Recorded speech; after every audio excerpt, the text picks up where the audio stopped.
Okay. Okay, so we're gonna go ahead and get our drain set. So we do have about 1.25 inches, exactly what we wanted here for the slope to the drain. So let's pull this spare pipe out of here. There we go. Okay, so this is gonna be thin setted pretty much all the way down to the floor, because even with this little bump out here, we have about 1/2 inch of room.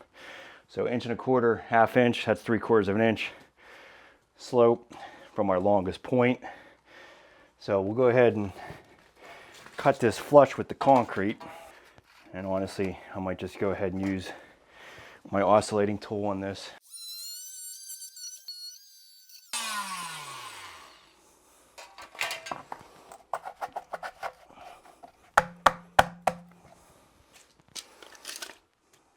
And it's about 1/2 inch.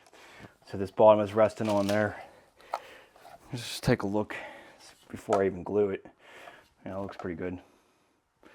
Looks good that way. All right, so we'll clean this up. We'll get a slurry coat down because we need to thin set the mortar bed to this. Boy, don't need any glue. When you're doing a mud bed, you want to bond it to the bottom surface. So in an upstairs bathroom or something, you can use a metal lath of some sort, have that stapled to the floor, or just simply thin set it into place. We're over concrete, so we're just going to thin set it, use some modified thin set.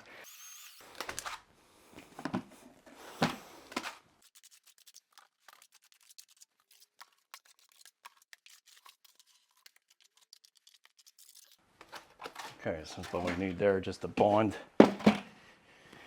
Get some thin set on the bottom of this flange. So what's really great about these Flo FX drains is this waffle right here really kind of gives something to thin set the bond into. So I definitely really like these bonding flanges. I think they're really an excellent system. Primer around our drain.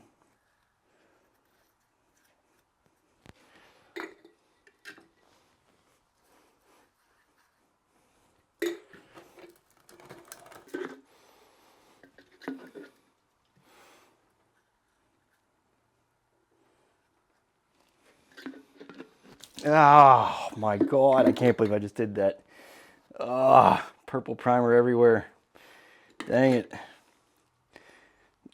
All over my jeans. Yes, they are. Oh, I can't believe I did that. All right, so you just want to square this up, make sure that this stays square with the wall.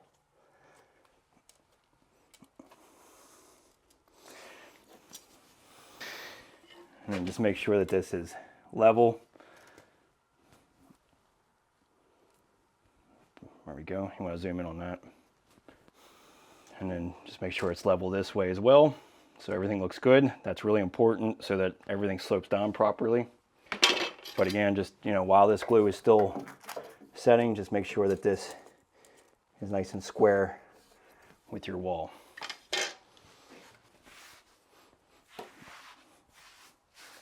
Oh, I can't believe I did that. I think that stuff's burning my skin. Oh, I bet it is. Paint change. You can see I have basically 3/4 of an inch drop. That's definitely a lot more than you would need in this circumstance, but that river rock, I definitely highly advise having it a little bit steeper like this. So that's going to really work out terrific. And we have 1/2 inch here. Basically, this mortar bed, now there are different types out there, but the 4-to-1 sand mix can only go down to 3/8 of an inch. So that's going to have to be your minimum thickness for this to work. We have a 1/2 inch around the drain, so we're in good shape. Okay, so this is the bucket mixer. This really is going to make it so that you can mix this in a bucket and make it a really dry mixture. Otherwise, you want to do this by hand with like a hoe in the back of a wheelbarrow or something like that. But these bucket mixers really work great for this.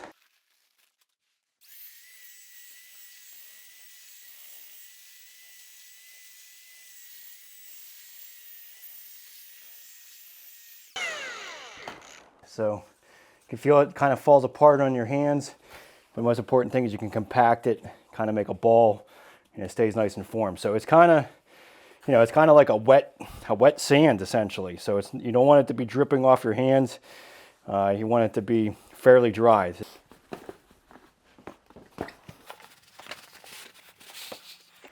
Not a bad idea to put a plug in the drain. You don't want to get mortar down in there. So on a normal circumstance, I would have the cement board all the way up, all the way down into the mortar pan. But since we're filming, this is just purposes of filming, you know, we're leaving this all open. But just know that it's a better idea to have all your cement board all up before you start this.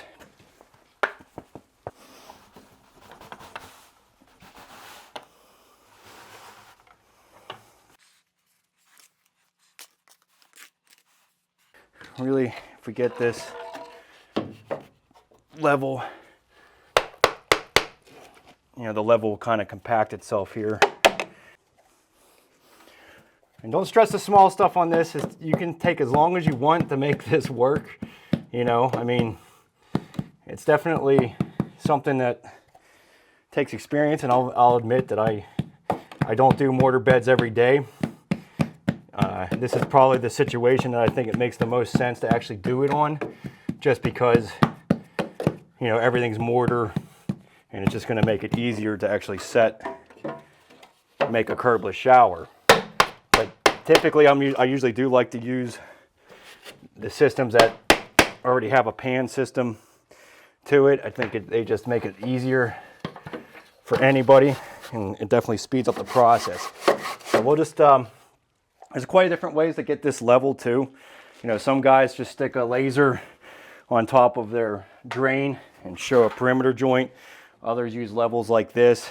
And one other, if I would have had all the backer board up, another real great way is to put like a perimeter piece of cement board or foam board at that level mark all the way around, and you can just screed from that board over. That makes a lot of sense in this scenario. I can't really do that because I don't have the board up. So it is what it is. You know, you can just use a regular level to just get these perimeters level, and then you're just basically screeding from there.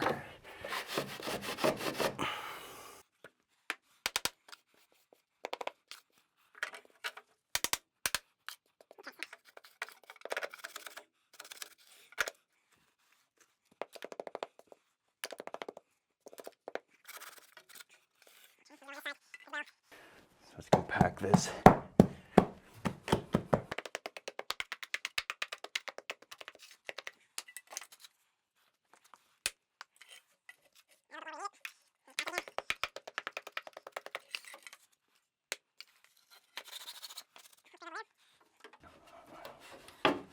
Let's go ahead and compact this backside.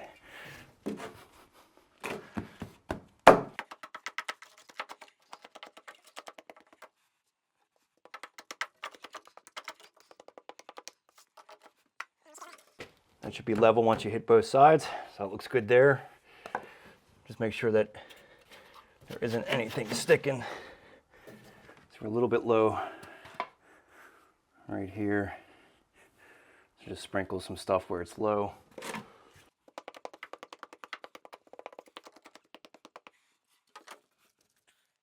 That looks good. Okay, so then now we just need a little bit more. Now we got that whole perimeter done.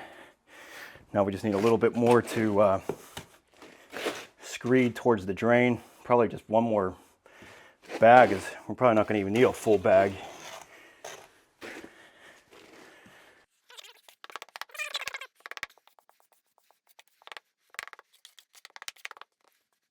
Now, if this drain was up a lot higher, I'd be stuffing mortar underneath of the pan, but since I have 1/2 inch of thin set underneath of there, I'll be all right. You just want to make sure that that flange is well bonded. 1/2 inch of thin set underneath of this is not a bad. Once this hardens, it'll be really well bonded. So I mixed a full bucket primarily just to get the right ratio of water. So now we'll just go ahead and really not going to even need that much more here. But just want to get enough to compact it, and then we'll just screed off the excess to the drain.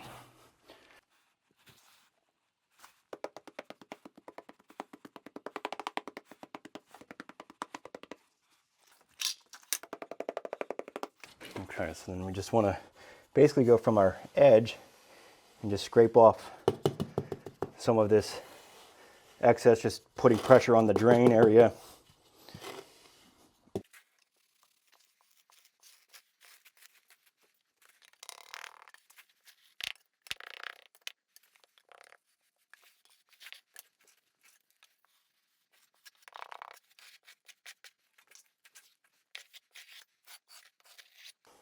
And you want to pay attention to your straight edge, make sure you don't have any divots anywhere. So when you're just looking at this, just making sure it's all flat.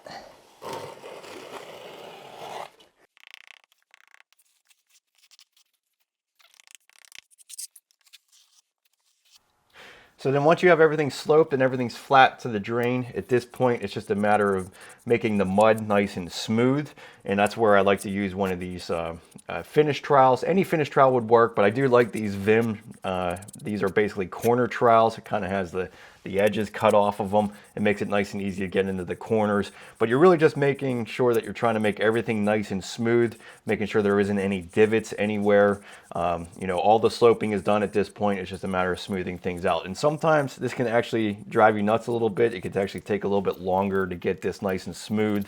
So just take your time at it, and at some point you have to just, you know, say this is good enough. You still do have waterproofing to go on top of this, plus you're going to be thin setting tile. So as long as everything's sloped, you know, the roughness of the surface isn't as big of a deal, but the smoother it is, it's nicer, especially if you're going to go with really small tiles. If you're going to do penny tile or anything like that, you're going to really want a nice smooth surface. So hope some of these tips helped you out. Mud beds are definitely a skill set worth having. It definitely is something that is great for custom showers. And in this situation, having a heated flooring underneath of it, it's really going to be awesome. So we'll get on to the waterproofing portion here next.